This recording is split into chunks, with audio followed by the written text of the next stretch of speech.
देखिए, एक युवा साथी मेरे साथ मौजूद हैं। भाई, क्या नाम है आपका? शिवम दांगी नाम है जी।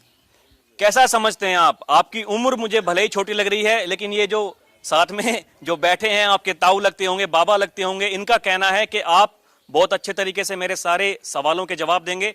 आप मुझे बताएं, अजीत सिंह को आप कितना जानते हैं और उनका जो कार्यकाल रहा, उस कार्यकाल में उन्होंने कितने कल्याणकारी काम किए आपकी भलाई के लिए? जी देखिए, अजीत सिंह जी इस क्षेत्र के लिए एक भगवान की तरह है। उनकी विचारधारा यहाँ के लोगों की आत्माओं में बसी हुई है। आप किसी भी समय यहाँ के किसी भी बुजुर्ग से जाकर के पूछ सकते हो, उनके जो विचार है, उनकी जो विचारधारा है, उनके जो ये किसानों को आगे ले बढ़ने की जो संकल्प है उनका, वो इन किसानों का जिस समय उनकी मृत्यु हुई, यहाँ का हर एक किसान आंसुओं से भर करके रोया था। जो कि उस समय मैं भी अपने पिता के साथ में, अपने परिवार के साथ में खेत में था और वे लोग खेत में काम कर रहे थे। जब पता लगा कि चौधरी अजीत सिंह, मैंने ही देख करके बताया कि वो अब नहीं रहे, तो वास्तविक रूप से मैं आपको बताना चाहता हूं, इन लोगों की आंखों में आंसू थे। तो इससे ये सिद्ध होता है कि उनकी विचारधारा, उनके विचार, उनकी अभिव्यक्ति इन लोगों के अंदर है, इन लोगों की आत्माओं में है। और ये गांव नहीं, ये पूरी बागपत क्षेत्र। और अजीत सिंह जी कभी भी जीत या हार की राजनीति नहीं करते थे साहब। उनकी राजनीति यहाँ के लोगों से थी, यहाँ की विचारधारा से थी, यहाँ के चीनी मिलों का उद्धार के लिए थी, यहाँ के किसानों के लिए थी।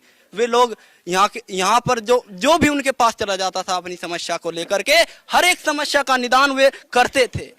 यहाँ के हर एक लोगों को ये विश्वास है।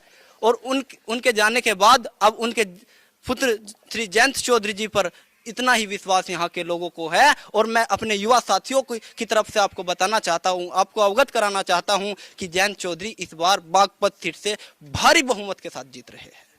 और आपको ये भी बता दूं, क्योंकि मैं तो चौधरी चरण सिंह जी की पावन भूमि बागपत से हूँ और मैं उनकी कर्म भूमि बागपत से ये बोल रहा हूँ, क्योंकि चौधरी चरण सिंह जी मेरठ कॉलेज के छात्र रहे हैं और मैं भी मेरठ कॉलेज से ही ग्रेजुएशन किया हूँ। उनकी विचारधारा से, उनकी राजनीति से वहां से जुड़ा हुआ हूँ, एक छोटा सा बीज हूँ।